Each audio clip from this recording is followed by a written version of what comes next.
It's official. I'm an old man. For the last couple years, I've comforted myself by saying I'm in my early 70s.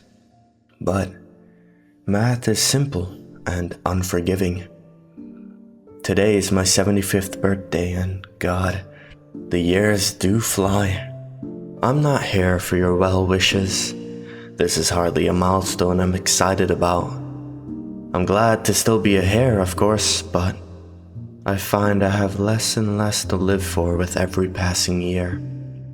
My bones ache, my kids live far away, and the other side of my bed has been empty for just over 8 months now. In fact, once I cast my vote against that goddamn Trump this November, I may have nothing to live for at all. So, spare me your happy birthdays and your congratulations if you please. I'm here because I have a story for you, and it's one I've never told before. I used to think I kept it inside because it was silly, or maybe because nobody would believe it. I've found though that the older you grow, the more exhausting it becomes to lie to yourself. If I'm being perfectly honest, I've never told anybody this story because it scares me, almost to death. But death seems friendlier than it used to, so listen close. The year was 1950. The setting, a small town in Maine. I was a boy of 9, rather small for my age, with only one friend in the world to speak of. And his family, seemingly on a whim, decided to move 2,000 miles away.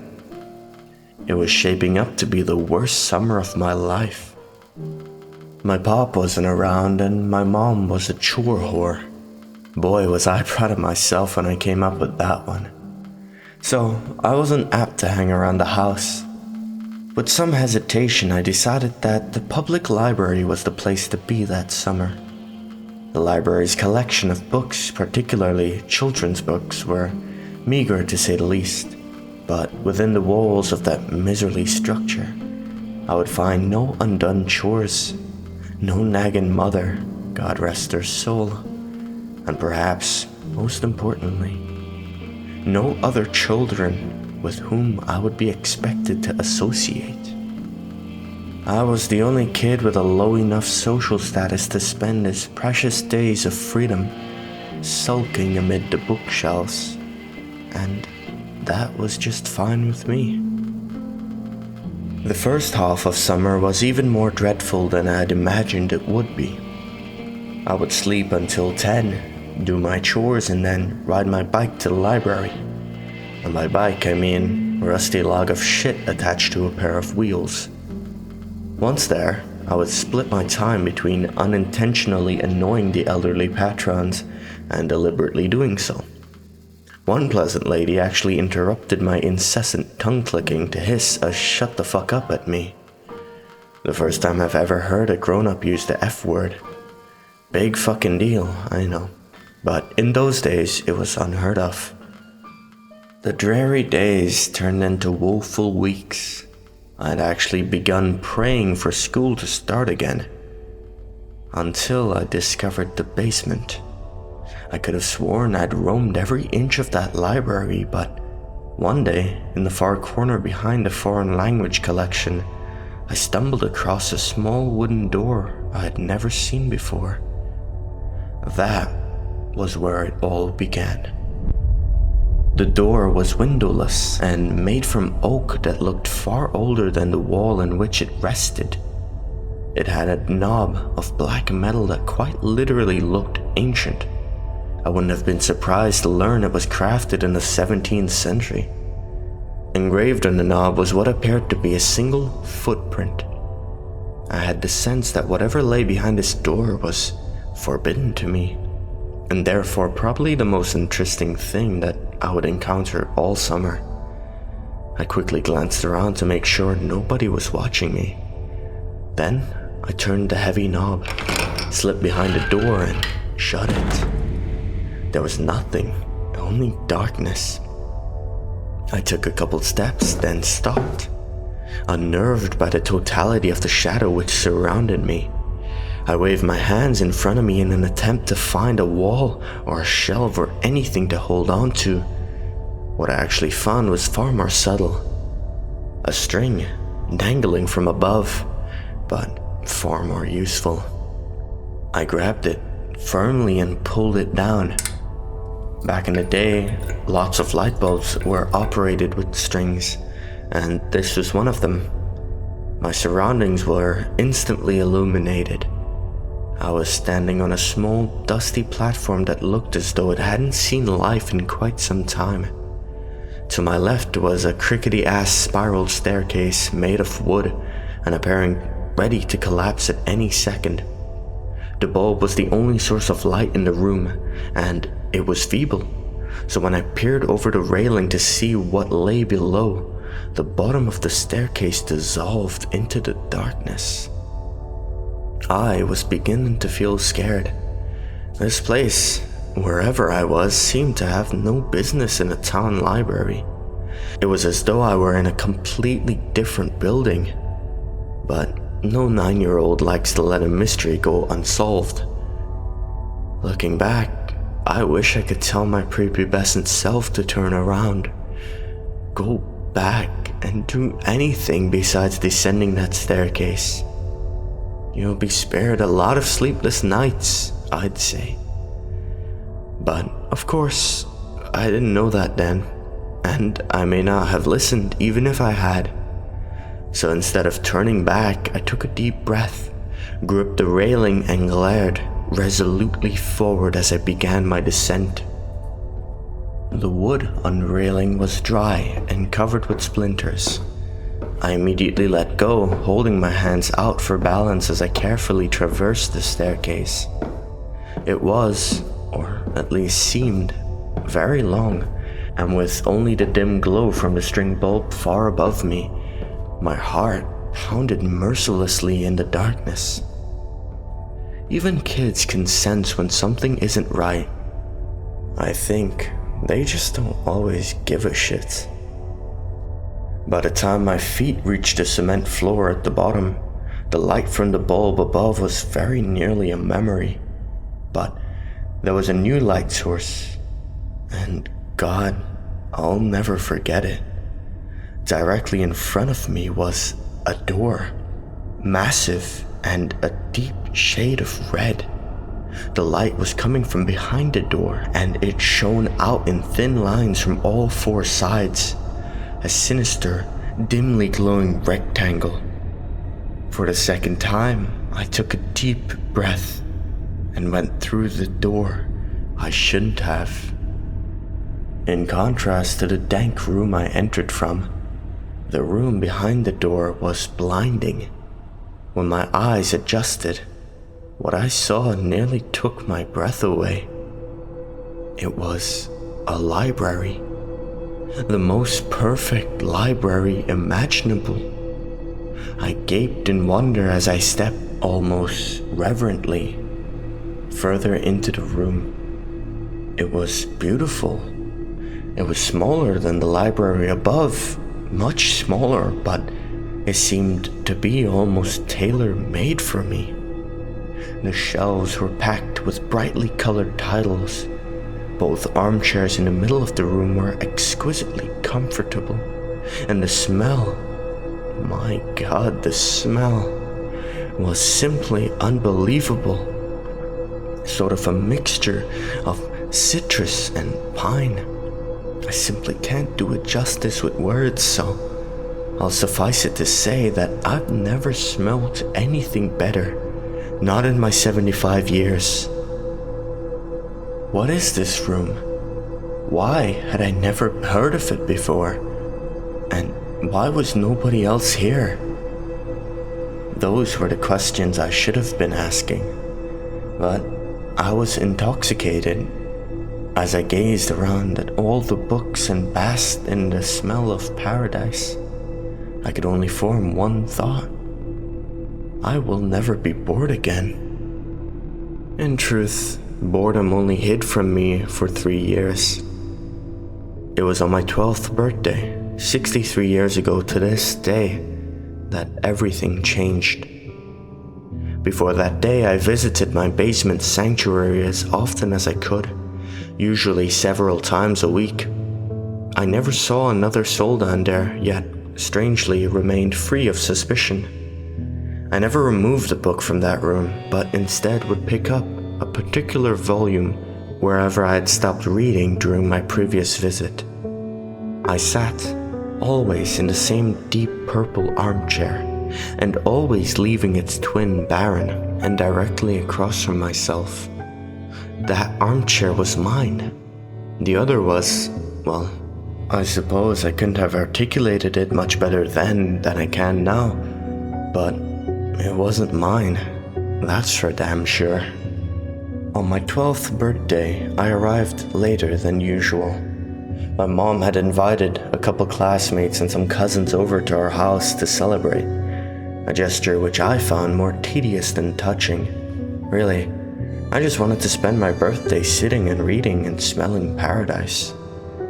Eventually, our guests went home, and I made it to the library about 15 minutes before closing time. That didn't matter. The workers never checked down there before they locked up. I was free to stay as late as I wished. This particular night, I was devouring the final chapters of an epic adventure. Knights, swords, dragons, and the like. I didn't smell it until I read the final words and closed the book. The once exquisite aroma of that room had turned sour. I sat for a moment, unsettled. Objectively, I could recognize that the smell was actually the same as it had been before, the mixture of citrus and pine. I just perceived it differently, and I didn't like it anymore. It was the nasal version of an optical illusion.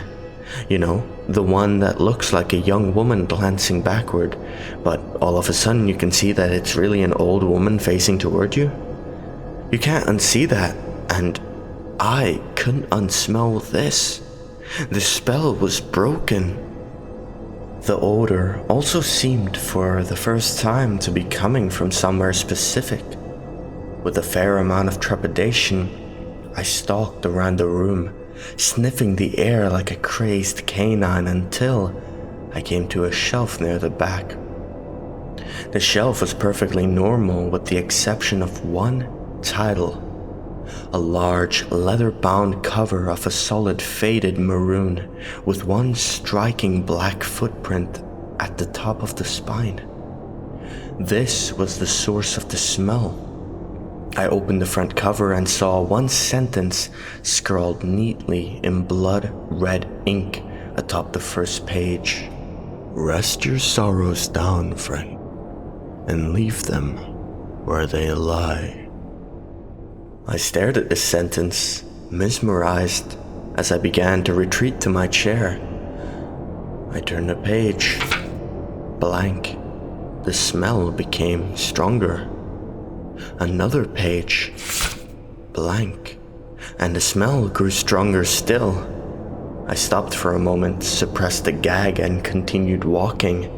Then, as I neared the armchairs, I turned one final page, and there, in the same sinister print, was the last thing I expected to see. My own name. I dropped the book. I began to sprint toward the door, but as I shifted my gaze forward, my heart leapt into my throat, and I stopped in my tracks.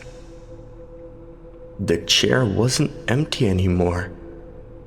An aged man in a suit sat before me, one leg crossed over the other, contemplating me with piercing gray eyes and a light smirk that was all too much. I fell to my knees and expelled the contents of my stomach onto the carpet. I wiped my mouth, staring at my vomit, when I heard the man let out a chuckle. I stared at him disbelievingly. "Who are you?" I asked, panic in my voice. The man leapt to his feet, grabbed me gently by the shoulders and helped me to my chair. He sat once again in his own. "I fear we got off to a bad start," he said, glancing at the pile of sick on the carpet. "The smell, it does take some getting used to." "Who are you?" I repeated. "Tonight, you will know hardship like you've never known before. I come as a friend, offering you refuge from it, and all the other storms which lie ahead." I wanted nothing more than to leave at that moment, but I remained seated. I asked him what he was talking about. "Your mother is dead, my boy. By her own hand, in her kitchen. The scene is gruesome, I must admit," he said in sorrowful tones. But was there a playful glint in his eye? "Surely you wish to avoid this path. I can show you a safer one." My blood ran cold at the horrors this man spoke of, but I did not believe him. "What do you want with me?" I demanded, trying to sound braver than I felt. He laughed, an old raspy yelp that seemed to shake him to his bones. "Nothing but your friendship, dear boy," he said. Then, sensing I found his answer inadequate, he expounded. "I want you to come on a journey with me. My work is noble, and you will make a fine apprentice. And maybe, when I'm done,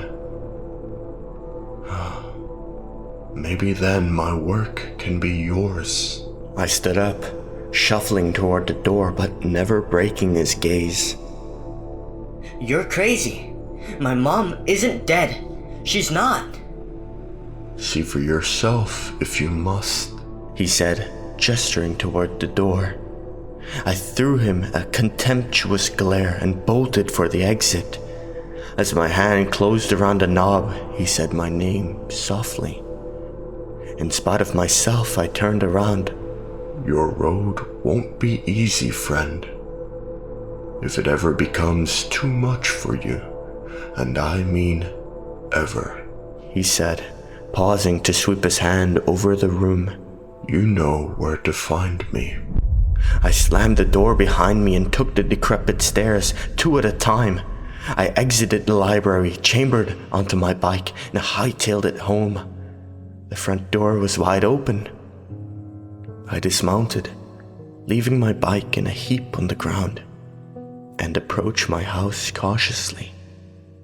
The old man was lying. He must have been. Still, tears began to sting my eyes. Heart pounding, I stepped inside.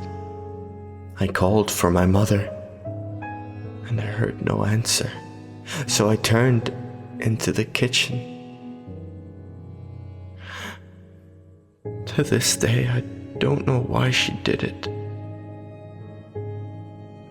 I lived in that small town, Maine, my entire life. Although I've kept mostly clear of the public library, once in my late 20s I summoned the courage to step inside. Life was good at the time, and my fear had begun to morph into idle curiosity. Where the door to my basement sanctuary once stood was only a blank wall.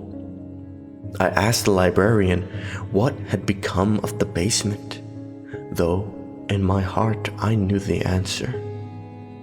There was no basement, she said. There had never been a basement. In fact, if she had her facts correctly, city zoning ordinances prohibited a basement in the area. I've been haunted by that sickly sweet smell, that poisonous blend of citrus and pine ever since that long ago birthday. When I saw my mother in the kitchen that day, collapsed in a pool of her own blood, I smelt it. When a man claiming to be my father knocked on my college apartment door, begged me for money, and beat me within an inch of my life when I refused, I smelt it. When my wife miscarried our second child, I smelt it. And again when she miscarried our fourth. When our oldest son got behind the wheel of our family Buick, completely shit-faced, and got his girlfriend killed, I smelt it. I began to smell it periodically as my wife became sick. She died late last year, and now I'm alone. For the first time in more than a half a century, now I smell it every day, and it feels like an invitation. A few months ago, I went back to the library, and the small oak door with the ancient handle was there, right where it used to be. My evening walk has brought me past that library every day since, but I haven't gone inside. Maybe tonight I will. I'm frightened to die, yes, but lately I'm even more frightened to keep living. The old man was right. My road hasn't been easy, and I doubt it will get any easier. Rest your sorrows down, friend, and leave them where they lie. He promised relief, a refuge, he said. Was he right about that too? There was only one way to find out. After all, I still know where to find him.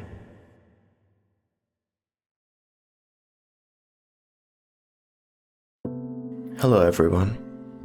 I want to say a huge thanks to the writer for allowing me to read their story. This story was amazing, and I hope you guys enjoyed it as much as I did while narrating it. I'd like to give some of my thoughts on this story, and I want to hear what you guys think in the comments down below. This may be a bit strange to some of you, but I'm not a huge fan of the creepypastas that are super extreme on the cryptids and the paranormal and these things, and they get super descriptive on the horror, and they focus super hard on the shock factor and the scare of the story.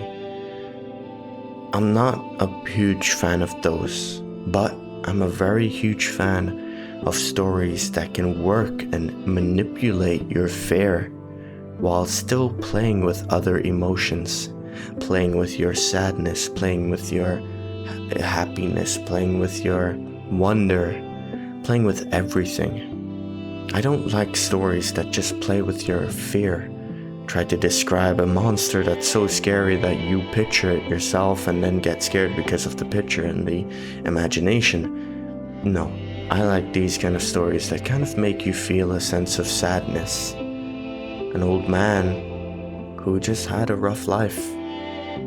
I think it's awesome how in the start it made it seem like the library was a bad thing. When the man appeared, it felt like the man was bad. It felt like he was scary.